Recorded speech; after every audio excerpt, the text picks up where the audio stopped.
Mbak Junita bisa dipimpin untuk berdoa. Oke, semuanya siap. Doa mulai. Doa selesai. Amin. Semoga kita diberi kelancaran dalam pembelajaran hari ini ya.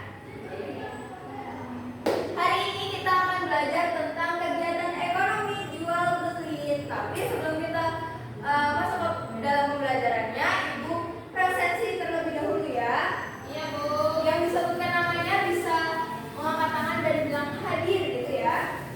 Karina, Hadir, Bu. Yazila, Hadir, Bu. Junita, Hadir, Bu. Reza. Hadir, Bu. Alhamdulillah hadir semua ya. Iya, Yang Bu. alhamdulillah hari ini hadir semua. Di sini Ibu ini mengajak anak-anak untuk bernyanyi bersama-sama lagu dari Sabang sampai Merauke.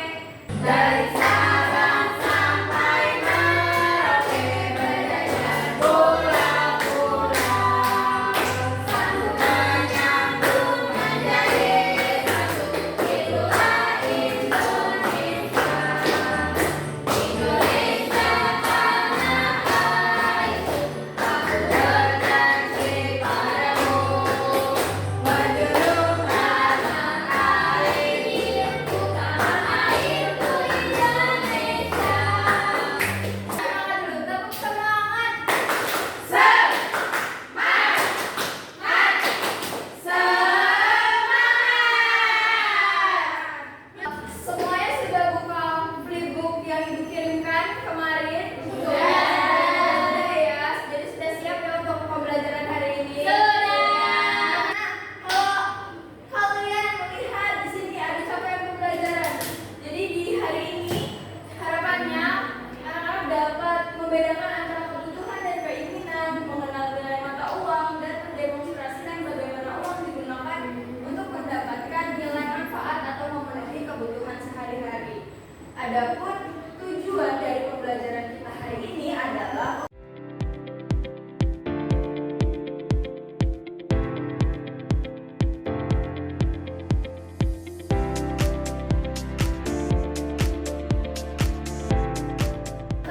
kalian memahami bagaimana peran produsen, distributor, konsumen dengan cara yang menyenangkan.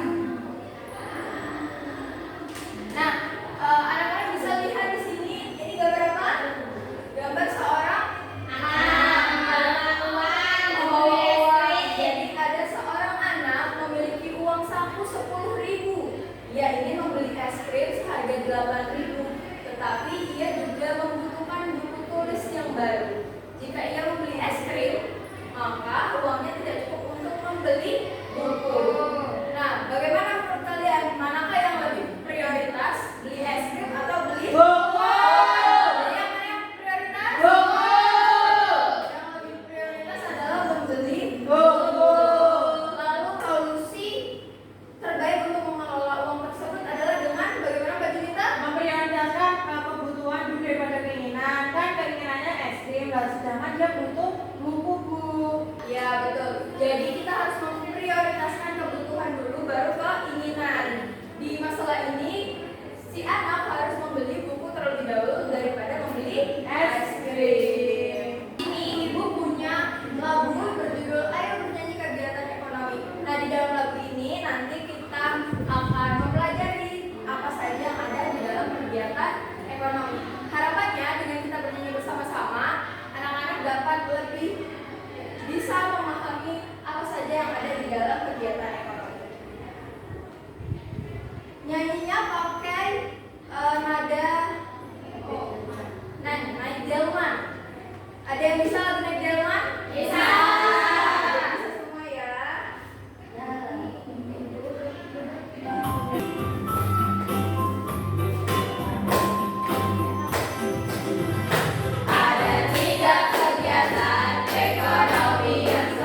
membutuhkan sesuatu itu bisa dilakukan transaksi dengan uang. Nah, kemudian dalam terjadinya jual beli itu ada syarat-syaratnya. Coba Mbak Yazila baca syarat yang pertama apa? Harus ada penjual. Yang kedua, Harus ada pembeli. ketiga, Barang atau jasa yang dijual. terakhir, Alat tukar berupa uang. Sejumlah harga barang. betul. Kalau zaman dulu sebelum adanya uang itu kita Barang. dan menggunakan barang ya. Jadi barang kita tukar sama barang. Pakai kris. Lalu tempat jual beli ini ada 4. Coba Mbak Iin baca. Tempat jual Pertama beli. ada warung. Warung. Yang kedua toko. Yang ketiga pasar tradisional. Yang keempat pasar modern. Betul. Biasanya di Shopee, Bu. Biasanya beli di Shopee. Iya. E-commerce berarti masuknya. Oke, yang pertama warung. Warung ini adalah yang biasanya di tetangga kalian yang jualan-jualan sembako itu kita sebutnya warung. Nah, kalau toko ini termasuknya yang dia biasanya menjual satu barang, misalnya toko baju, toko bangunan, atau toko-toko yang lain. Betul, toko emas cuman menjual emas. Yang ketiga ada pasar tradisional. Nah, pasar tradisional ini yang biasanya kita belanja sayur sama ibu-ibunya kita. Siapa yang kalau hari Minggu ke pasar buat cari sayur? Bisa.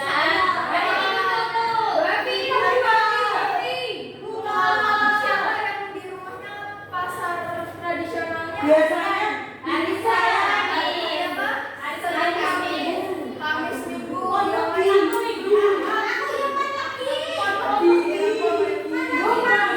kalau saya biasanya ibu saya. Bibinya. Pon legi sama lagi. Ternyata di setiap daerah beda-beda ya pasar tradisionalnya. Nah, kalau pasar modern ada yang tahu pasar modern? Mall, bener. Nah, bedanya pasar tradisional sama pasar modern adalah ketika kita belanja di pasar tradisional kita bisa melakukan transaksi dengan tawar-menawar. Sedangkan di pasar modern itu harganya sudah tertera dan disertai dengan pajak. Tuh. Nah, inilah skema alur kegiatan ekonomi.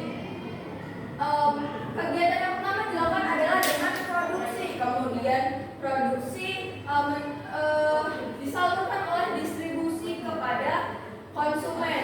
Nah, di sini kita yang biasa kita lakukan adalah mengkonsumsi ya, betul ya? Iya. Contohnya apa yang sering kalian beli? Air. Makanan. Baju sepatu. Air kebutuhan ya. Ya, jadi seperti itu. Skemanya dimulai dari produksi, distribusi, lalu konsumsi.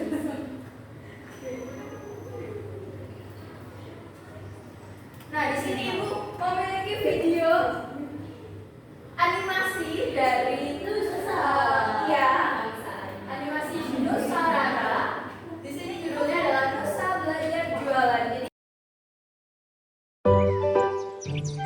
Kue cubit, kue cubit. Silakan Bu. Ibik. Ra, ingat kan pesan Uma? Ingat lah.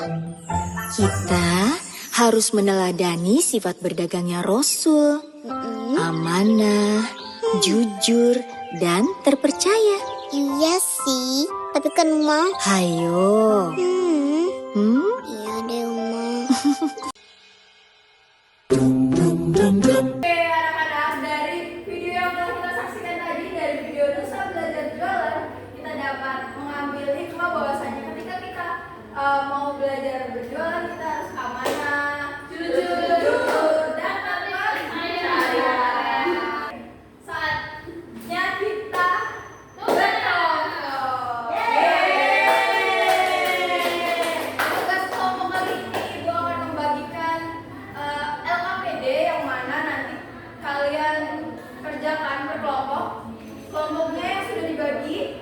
baris, kelompok 1, 2, dan 3. Oke, Ibu jelaskan terlebih dahulu ya.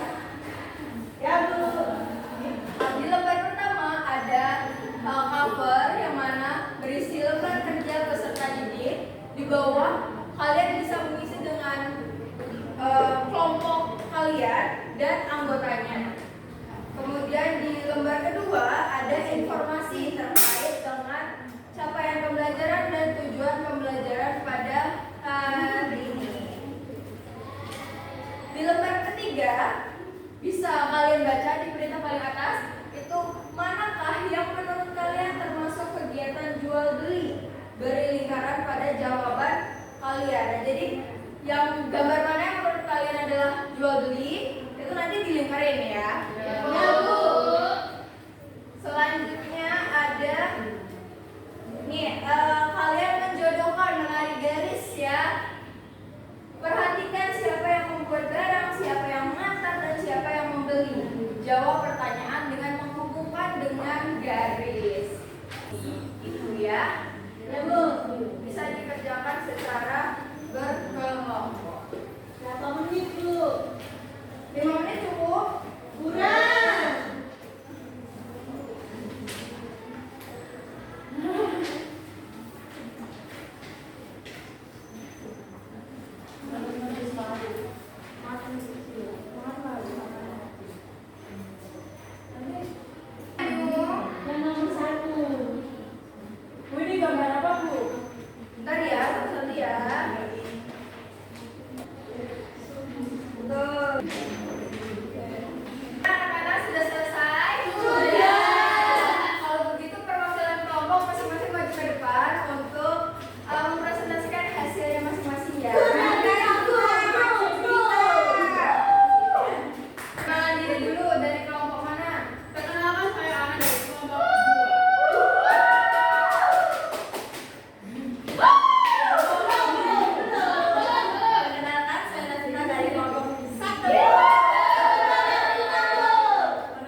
Jadi bagian mana